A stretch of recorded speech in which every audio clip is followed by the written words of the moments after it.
नमस्कार, आप देख रहे हैं न्यूज वन इंडिया। मैं हूं आपके साथ ऋतु तोमर। बुलेटिन की शुरुआत करेंगे कानपुर से बड़ी खबर, जहां कांग्रेस प्रदेश अध्यक्ष अजय कुमार लल्लू अरेस्ट कर लिए गए हैं। महोबा जाते समय लल्लू समेत आराधना मिश्रा मोना गिरफ्तार की गई हैं और घाटमपुर पुलिस ने की अजय कुमार लल्लू की गिरफ्तारी। महोबा में मृतक व्यापारी इंद्रकांत के परिजनों से मिलने जा रहे थे अजय कुमार लल्लू और साथ ही उनके जा रही थी यहाँ पर आराधना मिश्रा मोना, जो कि गिरफ्तार कर लिए गए हैं। बड़ी खबर आपको बता रहे हैं, कांग्रेस प्रदेश अध्यक्ष अजय कुमार लल्लू अरेस्ट कर लिए गए हैं। महोबा जाते समय लल्लू समेत आराधना मिश्रा मोना भी गिरफ्तार की गई है। घाटमपुर पुलिस ने अजय कुमार लल्लू की गिरफ्तारी की है। महोबा में मृतक व्यापारी इंद्रकांत के परिजनों से मिलने जा रहे थे। तो आपको बता दें कि महोबा में व्यापारी इंद्रकांत जिनकी आज इलाज के दौरान मौत हो गई है, और साथ ही आपको ये बता दें कि गोली लगी थी कुछ दिनों पहले, जिसके तहत एक एसपी को भी निलंबित किया गया था।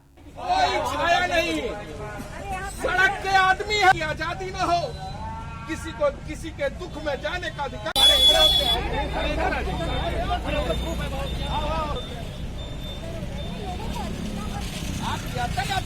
कोई छाया नहीं, सड़क के आदमी है, आजादी न हो, किसी को किसी के दुख में जाने का अधिकार। महोबा जा रहे थे अजय कुमार लल्लू और उनके साथी आराधना मिश्रा, जिनको पुलिस ने गिरफ्तार कर लिया है। महोबा में मृतक व्यापारी इंद्रकांत के परिजनों से मिलने जा रहे थे अजय कुमार लल्लू।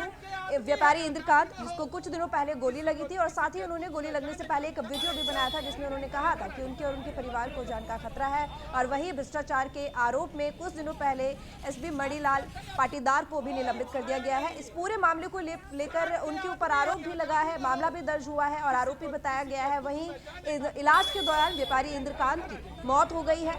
और आपको बता दें कि पोस्टमार्टम हाउस में व्यापारी इंद्रकांत के परिजनों ने भी हंगामा किया है, रोष है, और उनका साफ कहना है कि इस पूरे मामले पर उनको न्याय चाहिए। और कार्रवाई करते हुए योगी सरकार ने भी एसपी मणिलाल पाटीदार को निलंबित किया। उनको आरोपी इस पूरे मामले में बताया जा रहा है कि उन्होंने भ्रष्टाचार में वो संलिप्त थे। और वहीं महोबा में मृतक व्यापारी इंद्रकांत के परिजनों से मिलने के लिए कांग्रेस प्रदेश अध्यक्ष अजय कुमार लल्लू और उनके साथ आराधना मिश्रा मोना भी परिजनों से मिलने जा रहे थे, जिनको पुलिस ने गिरफ्तार कर लिया है। तो घाटमपुर पुलिस ने अजय कुमार लल्लू को गिरफ्तार किया है।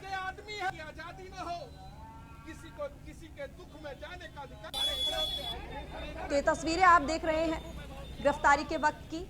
रोका गया इनको जाने से महोबा, जहां पर ये व्यापारी इंद्रकांत के परिजनों से मिलने जा रहे थे। व्यापारी इंद्रकांत, जिसकी मौत हो गई है, इलाज चल रहा था, कुछ दिनों पहले गोली लगी थी और इलाज उनका चल रहा था, लेकिन इलाज के दौरान उनकी मौत हो गई। और वहीं इंद्रकांत के परिजनों में भी रोष है, गुस्सा है, और पोस्टमार्टम हाउस पे व्यापारी इंद्रकांत के परिजनों ने भी प्रदर्शन किया। और वहीं आज कांग्रेस प्रदेश अध्यक्ष अजय कुमार लल्लू भी व्यापारी इंद्रकांत के परिजनों से मिलने जा रहे थे, लेकिन उन्हें गिरफ्तार कर लिया गया।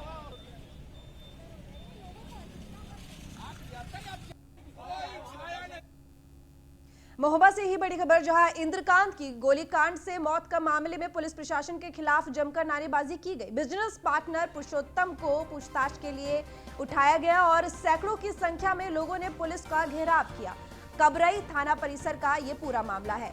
तो महोबा में जहां व्यापारी के गोलीकांड को लेकर एक बड़ी खबर और पुलिस प्रशासन के खिलाफ जमकर नारेबाजी की गई। बिजनेस पार्टनर पुरुषोत्तम को पूछताछ के लिए उठाया गया। सैकड़ों की संख्या में लोगों ने पुलिस का घेराव किया। कबरई थाना परिसर का ये पूरा मामला है। तो बता दें आपको, इंद्रकांत की गोलीकांड का ये पूरा मामला, जहां पर सैकड़ों की संख्या में लोगों ने पुलिस का घेराव किया है। व्यापारी इंद्रकांत, जिनको कुछ दिनों पहले जिसको गोली लगी थी, इलाज चल रहा था हॉस्पिटल में, लेकिन इलाज के दौरान उसकी मौत हो गई। वहीं परिजनों में भी इस वक्त गुस्सा है। और आपको बता दें कि पोस्टमार्टम हाउस का परिजनों ने घेराव किया, लेकिन अब लोगों में इस कदर गुस्सा है कि पुलिस का घेराव किया। बढ़ेंगे अगली खबर की ओर। सूत्रों के हवाले से इस वक्त की सबसे बड़ी खबर आपको बता रहे हैं, नोएडा कमिश्नरेट का विस्तार होगा। तो नोएडा कमिश्नरेट में अब गाजियाबाद भी शामिल होगा, कानपुर भी शामिल होगा और वाराणसी भी बनेगा कमिश्नरेट। मुख्यमंत्री योगी आदित्यनाथ ने इसको लेकर हरी झंडी दे दी है। पितृपक्ष के बाद योगी सरकार इसका ऐलान करने वाली है। तो बड़ी खबर इस वक्त हम आपको बता रहे हैं, नोएडा कमिश्नरेट का विस्तार होगा।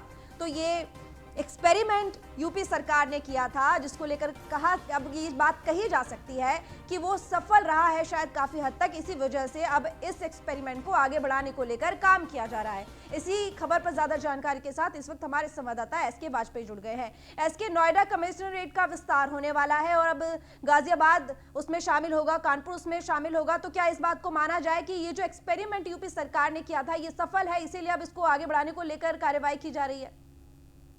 बिल्कुल, निश्चित तौर पर हम देखें जिस तरीके से उत्तर प्रदेश सरकार ने फिलहाल प्रथम तौर पर जहां 2 बड़े महानगरों में इसका प्रयोग किया था, वो प्रयोग जिस तरीके से रिपोर्ट्स आई हैं वो बता रही हैं कि सफल हुआ है। जो लखनऊ की बात करें या फिर नोएडा की बात करें, जहां नोएडा आर्थिक महानगरी है वहीं राजधानी लखनऊ यूपी की राजधानी है और ऐसी स्थिति में दोनों बड़े महानगर हैं और लगातार बड़े ऑफिसर्स यहाँ पर हैं, चाहे नोएडा की हम बात करें या लखनऊ की बात करें। और जिस तरीके से क्राइम ग्राफ क्या है, लगातार जो पुरानी विवेचनाएं थी उन पर बड़े पैमाने पर काम हुआ है, अपराधियों के खिलाफ लगातार अभियान चला है, तो कहीं ना कहीं जो अब चीजें निकलकर सामने आई हैं, जिस तरीके की रिपोर्ट्स मुख्यमंत्री कार्यालय पहुंची हैं, वो रिपोर्ट जरूर संतोषजनक है। ऐसी स्थिति में चाहे गाजियाबाद की बात करें या कानपुर की बात करें या फिर हम वाराणसी की बात करें, उसको लेकर भी कमिश्नर बनाने पर यूपी सरकार में विचार चल रहा है। हालांकि सीएम योगी आदित्यनाथ के सामने ये प्रस्ताव जरूर रखा गया, वो सारी रिपोर्ट्स रखी गई जो लखनऊ की है और नोएडा की है कि किस तरीके से वहां पर अपराधियों के खिलाफ एक्शन लिया गया और किस तरीके से बड़े पैमाने पर कार्रवाई हुई। जो एसएस सीटर्स थे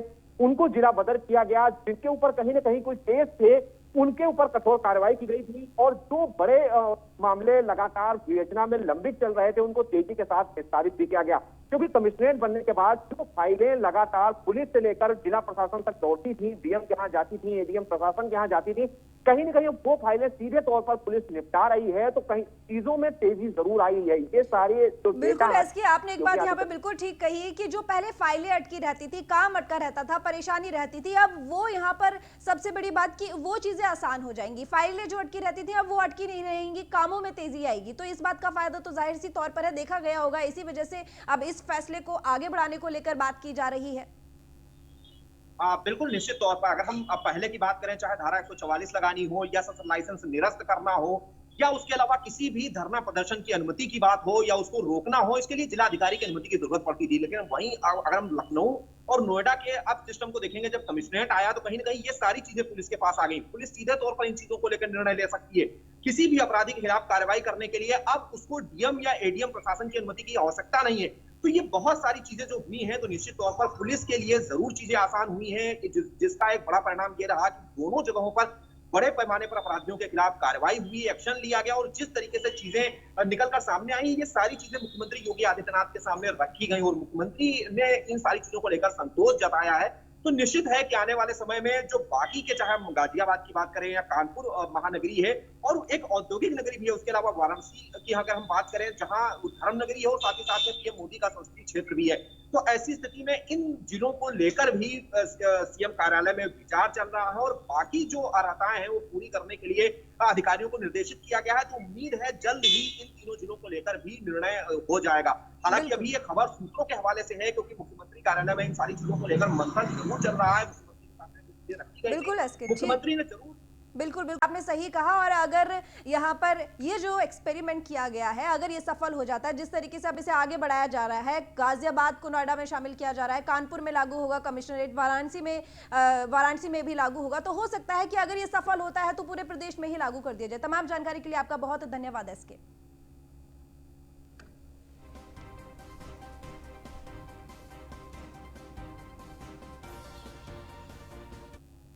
ब्रेक के बाद एक बार फिर स्वागत है आपका। रुक करेंगे खबरों की ओर। प्रदेश भर में आज समाजवादी पार्टी का प्रदर्शन जारी है। किसान, महंगी शिक्षा, बेरोजगारी पर यह प्रदर्शन किया जा रहा है। आरक्षण, निजीकरण, भ्रष्टाचार के विरोध में यह प्रदर्शन हो रहा है सपा का। और लखनऊ में सपा कार्यकर्ताओं का प्रदर्शन भी किया गया। वहीं गाजियाबाद में भी सपाइयों ने प्रदर्शन किया। बुलंदशहर और मेरठ में भी सपा ने प्रदर्शन किया। प्रदेश के अलग अलग जिलों में सपा लगातार प्रदर्शन कर रही है। आपको बता दें कि महंगी शिक्षा को लेकर, बेरोजगारी को लेकर और आरक्षण को लेकर ये प्रदर्शन किया जा रहा है समाजवादी पार्टी की तरफ से। तो आज प्रदेश भर में समाजवादी पार्टी प्रदर्शन कर रही है।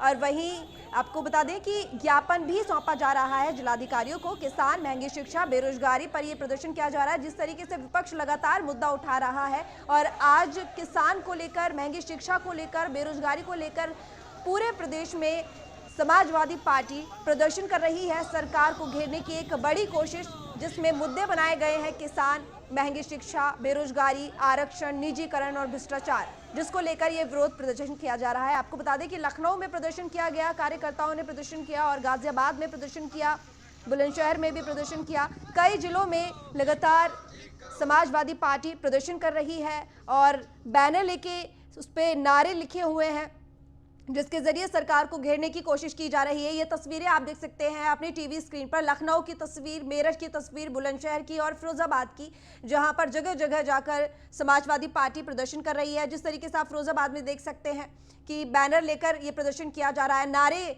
लगाए जा रहे हैं और जिस तरीके से बेरोजगारी को लेकर मुद्दा उठाया गया है कि जब से योगी सरकार आई है बेरोजगारी एक बड़ा मुद्दा बन गई है, नौकरियां नहीं निकल रही, भर्तियां नहीं निकल रही और आज का जो युवा है वो बेरोजगार है, तो उसको सबसे बड़ा मुद्दा इस वक्त विपक्ष ने बना रखा है। और आज प्रदेश भर में ये प्रदर्शन किया जा रहा है समाजवादी पार्टी की तरफ से, तो उसमें बेरोजगारी को भी उठाया गया है, किसानों को लेकर भी ये एक मुद्दा उठाया गया है, वहीं शिक्षा को लेकर कि शिक्षा बहुत महंगी हो गई है। कुछ ऐसे मुद्दे उठाए गए हैं जिसको लेकर आमजन परेशान है। बस उन्हीं बातों को मुद्दा बनाकर आज समाजवादी पार्टी प्रदेश भर में प्रदर्शन कर रही है।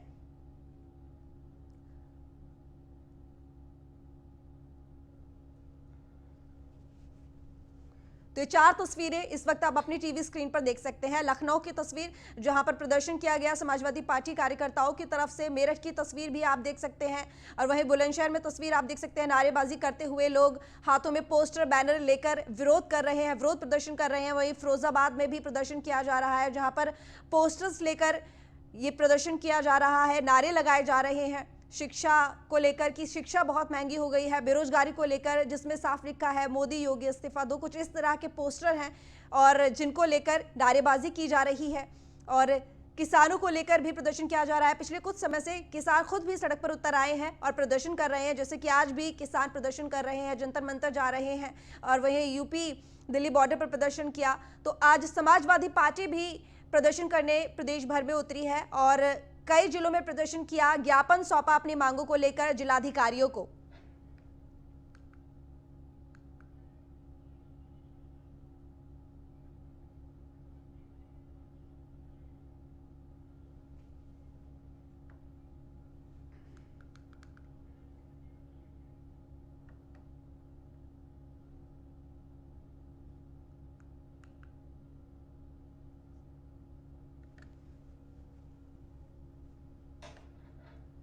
गाजियाबाद से बड़ी खबर आ रही है, जहां भारतीय किसान यूनियन का दिल्ली कूच केंद्र सरकार की कृषि से जुड़ी 3 अध्यादेशों का विरोध कर रहे हैं किसान। हरियाणा में किसानों के ऊपर हुए लाठीचार्ज का भी विरोध किया जा रहा है।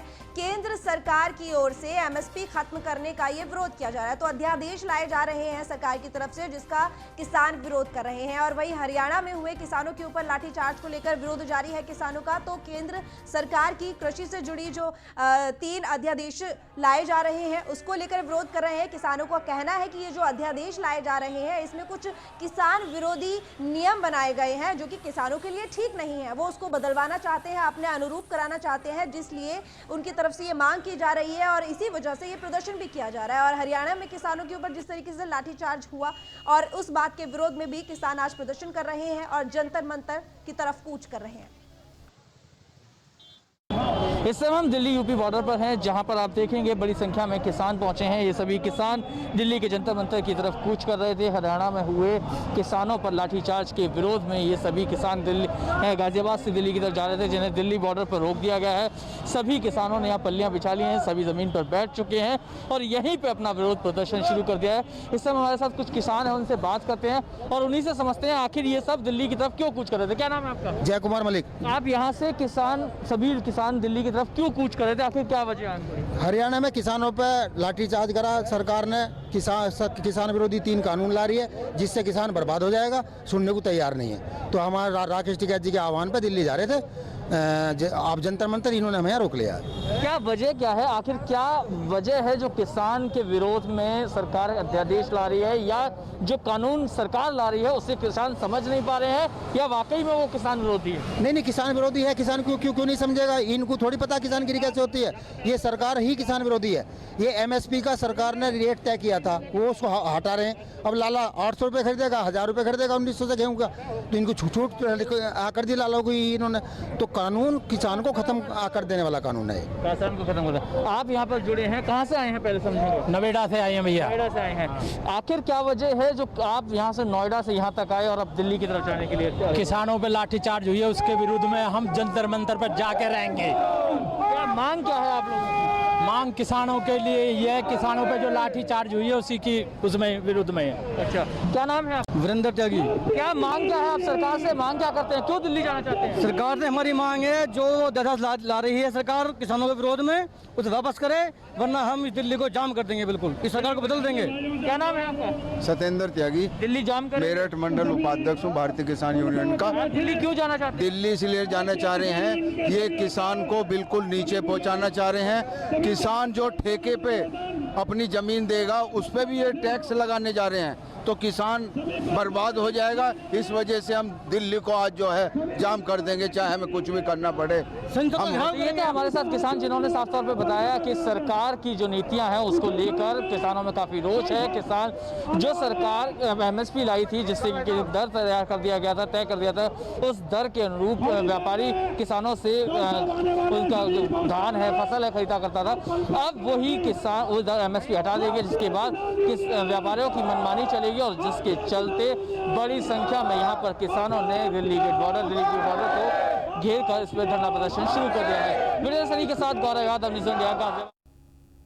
वहीं इस दौरान भारतीय किसान यूनियन के राष्ट्रीय प्रवक्ता राकेश टिकैत से हमारे संवाददाता गौरव यादव ने खास बातचीत की है। इस समय हम यूपी के दिल्ली बॉर्डर पे हैं, जहां पर भारी संख्या में किसानों का धरना प्रदर्शन चल रहा है, और किसानों के बीच में राकेश टिकैत जी पहुंचे हैं। आइए इनसे बात करते हैं। राकेश टिकैत जी, आप किसानों के बीच में आए हैं, क्या वजह है आज दिल्ली गेट यूपी बॉर्डर पे आप धरने पे बैठे हैं? देखो, यहाँ पे धरना इसलिए दे रहे कि हम पार्लियामेंट पे जा रहे हैं। पुलिस ने यहाँ रोक रखा है, और हरियाणा में रोक रखा है, जो यूपी का दूसरा बॉर्डर है उस पर रोक रखा है। आज जो अध्यादेश ये लेकर आए हैं, जो 3 बिल ये लेकर आए हैं, उसको आज पार्लियामेंट में 3 बजे रख रहे हैं। हमारा उसमें ऐतराज़ है, जो हमारी आशंकाएं हैं सरकार उसको दूर करे। पहला ये है कि जो एमएसपी भारत सरकार ने तय करी है, ये कानून में क्लोज डाल दे कि देश में किसान कहीं पे भी बेचेगा उसके कम पे उसकी खरीद नहीं होगी। ये कानूनी वो लेकर आ जाएं। दूसरा ये है कि जो स्टॉक की जो लिमिट है इनको निर्धारित करनी पड़ेगी। अब वो लिमिट इन खोल रहे हैं कि कोई कितना भी स्टॉक कर सकता है, कोई तो लिमिट होगी किसी चीज़ की। आप पैसे वाला पूरे देश का माल खरीद कर रख लगा, और जब मार्केट महंगा होगा उसको बेचेगा। ये लिमिट जो स्टॉक लिमिट है ये इनको पाबंद करनी पड़ेगी। दूसरा है कॉन्ट्रैक्ट फार्मिंग का तीसरा एक मामला।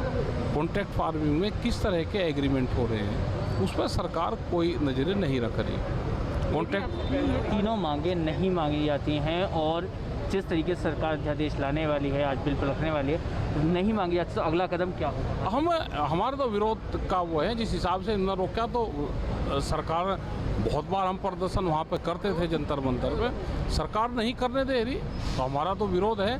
भाई नहीं करने दे रही तो हमारी बात सरकार तक चली गई, और ये कह रहे हैं कि भाई 5-10 आदमी आप जाकर ज्ञापन दे दो, तो हम ज्ञापन देंगे। 5-10 आदमी यहाँ से जाएंगे और ज्ञापन देंगे, हम ज्ञापन दे देंगे। यदि आपके ज्ञापन के बावजूद किसानों की बात नहीं मानी जाती और बिल एज इट इज पास पेश होता है, तो क्या किसान के बीच में जाएंगे और जो इसकी खामियां हैं वो किसानों को बताएंगे, और एक बड़ा मूवमेंट पूरे देश भर में बनेगा। जी बिल्कुल, ये थे हमारे साथ राकेश टिकैत, जिन्होंने साफ तौर पर बताया कि यदि अध्यादेश को लेकर अभी किसान सरकार को ज्ञापन देने जाएंगे, और यदि ज्ञापन देने के बावजूद सरकार इस बिल को पास करती है और किसानों के हित की बात नहीं मानती, तो किसानों के बीच में जाकर भारतीय किसान यूनियन बड़े किसान आंदोलन का आगाज भी कर सकती है। वीडियो सनी के साथ गौरव यादव, न्यूज़ इंडिया, गाजियाबाद।